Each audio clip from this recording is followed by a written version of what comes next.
When Henny like Edgar, I'm doing better. I'm doing better, looking so fresher, sweating in leather. The No More Sleep executive pick list will focus on players going within the first 5 rounds. We're going to give you information so that you can make an informed decision like an executive.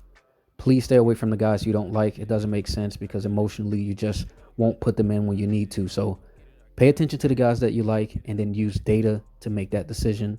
Today we're going to give you the data you need for wide receiver Michael Thomas, New Orleans Saints $100 million man.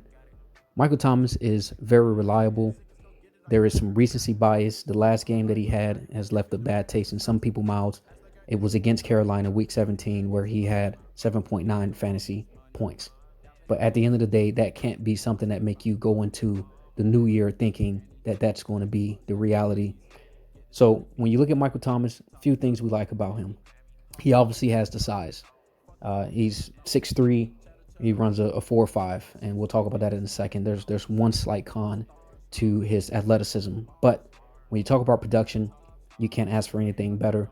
He had 147 targets, which was ranked top 10, and he converted those targets into 125 receptions, which was ranked number 1, and 1,405 receiving yards, which was number 6 last year. He also had 31% red zone target share, which was top 10, and that's amazing in an offense with Alvin Kamara. So 31% red zone target share is great.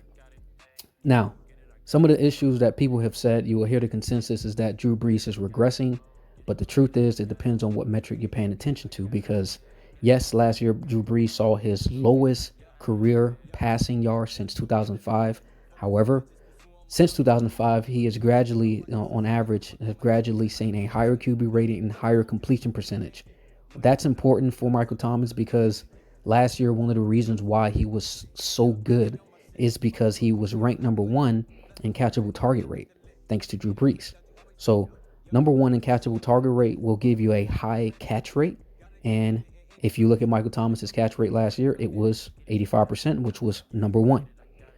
The fact that that can improve is insane. Okay, so that can even get better. So we expect that to continue to be either number 1 or number 2, depending on how Devontae Adams finish. Now, the concerns that we have about Michael Thomas is not the production. That's not the issue. You're going to get all the production you need. The concern is his target separation. He was average with target separation, and part of it is because he doesn't have that speed, and he's an easy target for defenders. So if he doesn't use his body on his route running, then defenders are going to just make up that ground with their speed. The cushion also was pretty bad. The cushion between him and the next defender on average was horrific. Defenders were close to him every single time. Now, the reason why that shouldn't scare you entirely is because Michael Thomas is a big receiver and he has proven to be able to get physical, which is why he ranked fairly high in contested catches. In fact, when I say fairly high, I mean number 1. He was number 1 in contested catches and number 3 in yards after catch, which means he knows how to use his body and he knows how to get off the defender. Even though they're really close in the route, he can get off the defender once he catches the ball. So that's not a big deal. Now, something else you want to be concerned about, I talked about Drew Brees having a higher QB percentage and a higher completion percentage. However, there is something we did notice about Drew Brees, and that's he's been throwing more short to intermediate balls. He's not throwing long distance anymore, and that has hurt Michael Thomas on the receiving average metric. And we do think that is going to continue. So Michael Thomas' average target distance will likely go down, and it was already bad, which means Michael Thomas could easily finish the year with a receiving average of maybe 10 to 11 yards. Okay, that means on average, the amount of yards he get at the catch, not after the catch, but at the catch is about 11 yards. That's not amazing for fantasy. However, when you combine that with a 31% red zone target share, you don't really care about it.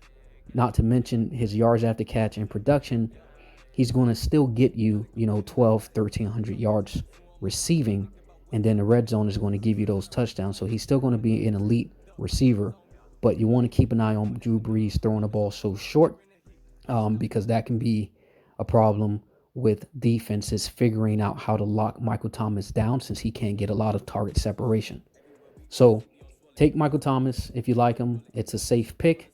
Just be leery of defenses that they face, and just pay attention to the defense's ability to stop short intermediate passes. If they're really good at that, then you might want to consider putting someone else in if you have another elite guy. But other than that, he's going to finish the year top 5, and you can feel pretty good about it. This was the No More Sleep executive pick list. Get it, go get it, I got it.